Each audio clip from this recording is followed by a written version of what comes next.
So we are here with the energetic Mayor of Malabon City, Honorable Mayor Jeannie Sandoval. Mayor, how is everything? You are celebrating your 425th anniversary as a town and then your 23rd year as a city this year.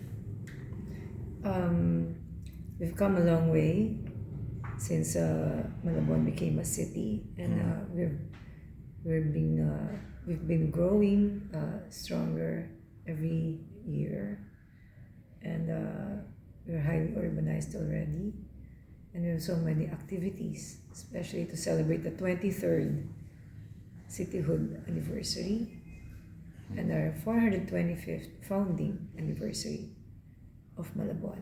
Mhm. And of the towns and cities in Metro Manila, you're number one.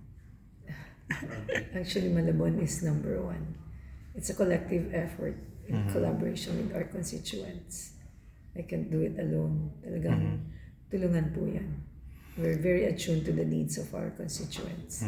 In the activity ongoing with the Ginoo and Binibining Malabon, this is the second year. And personally, we saw how the people love you because for 6 years, 2013 to 2019, you've been a vice mayor. So talagang endeared na yung mga tao sa inyo. It was a hard trek getting to this being mayor. But I learned a lot through the years. And sa dami na rin ng mga nakilala, sa dami na rin na experience, hopefully, I'll be able to serve our people better. With regards to education, Mayor, so you have your City of Malabon University, right?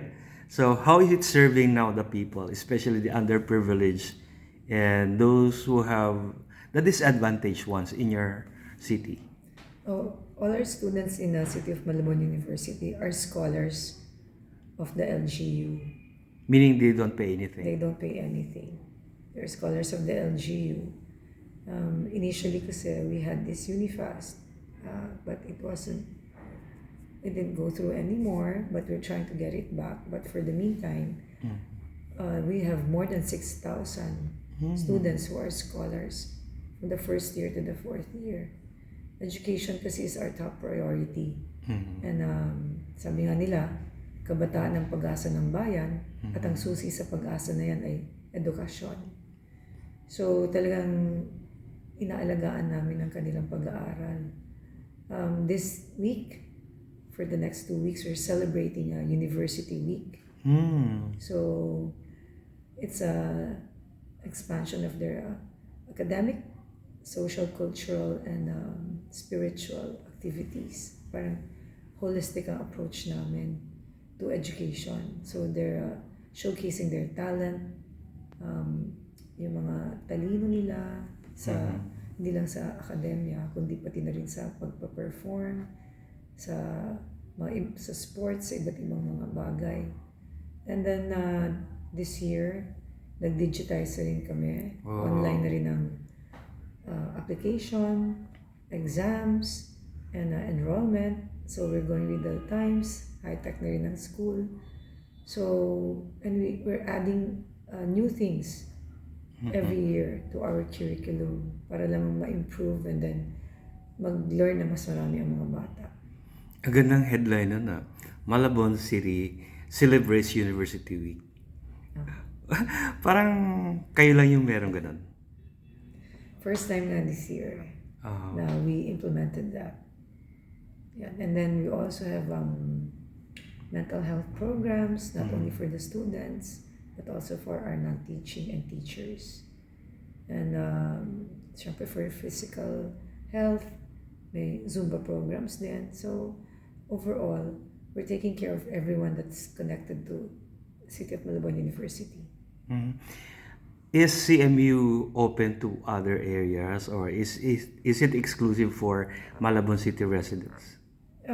We, as much as possible, we cater to Malabon City residents. Okay. Nabanggit niyo yung mga programs. Are there specific programs that are new, like new courses added to CMU? So far, we still have the same courses. And we're looking at maybe in the future. We want to strengthen our existing courses first. Ma'am, when you say scholarship, of course, we understand is free tuition. Pero meron din bang allowances yung mga scholars? At the moment, it's free tuition. Okay. So, yung mga halimbawa may kaya pero gustong pumasok sa MU, free pa rin. Yes. Kasi like sa UP, di ba, standardized. Yes, pero most of our students, we cater to the most needy, the ones that really needed ng scholarship. Okay. Ma'am, being number one, you have this program for your education. How is it being the model na pwedeng tularan ng ibang cities?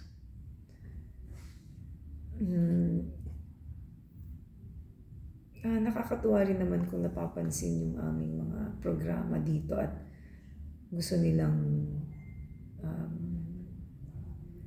gayahin or gawin din sa kanilang mga syudad.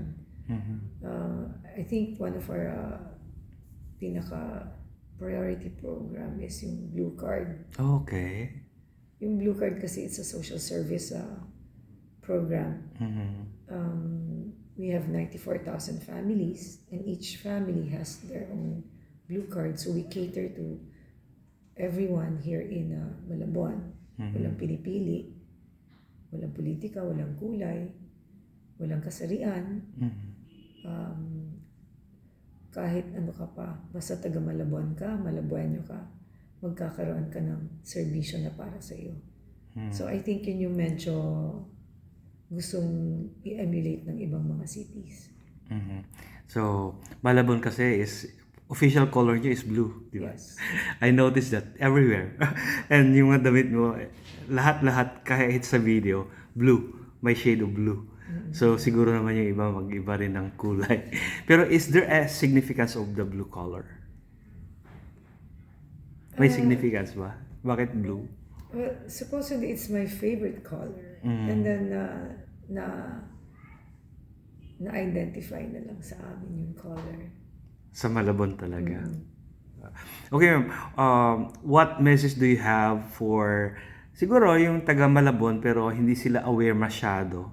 Siguro kulang sa hindi naman lahat kasi nagso-social media, di ba? So, pero ano yung message nyo sa iba na siguro sa last mile ng Malabon, what can you tell them? Especially the students who may want to avail the scholarship at CMU. Mga kababayan ko, napakarami po nating mga programa at proyekto para sa mga taga Malabon, sa mga Labueños. Iba't iba po yan. Siyempre, nauna na po yung Blue Card para sa social services. Sa larangan naman ng edukasyon, meron tayong scholarship sa CMU. Meron din tayong mga pinamimigay ng mga school kits para sa mga bata. At marami pa tayong mga ibang programang nilalatag. Sa larangan naman ng ating healthcare, meron tayong magiging 5 na po ang ating super health center. Nilalakad na po nating maging level 2 ang ating ospital ng Malabon. The other day nga, nag-blessing tayo ng digital x-ray. Pagka kinunan ka ng x-ray, hindi na siya film, makikita agad sa TV kung ano ang hinahanap. Meron na rin tayong digital na ultrasound at digital na 2D echo. So, we're trying to modernize at we're trying to binibigyan natin ng magandang serbisyo sa pangkalusugan ng ating mga kababayan. Isa pa pong aming priority project ay yung pabahay at palupa. Isa sa aming mga ehemplo ay yung St. Gregory Homes doon sa Panghulo. At marami na pong nailipat doon na galing po sa waterways, sa danger zone. Kung napapansin niyo po, hindi na rin po masyadong bumabaha dito sa Malabon dahil umaandar po lahat ng aming mga pumping station at talagang sinasaayos namin ang dapat isaayos. So sa muli, mga kababayan ko, huwag po kayo mag-alala, hindi namin kayo pababayaan. Lahat po ng serbisyo ay ilalatag namin para sa inyo. Dahil ang pangarap nyo ay pangarap din namin para sa inyo. Maraming salamat po.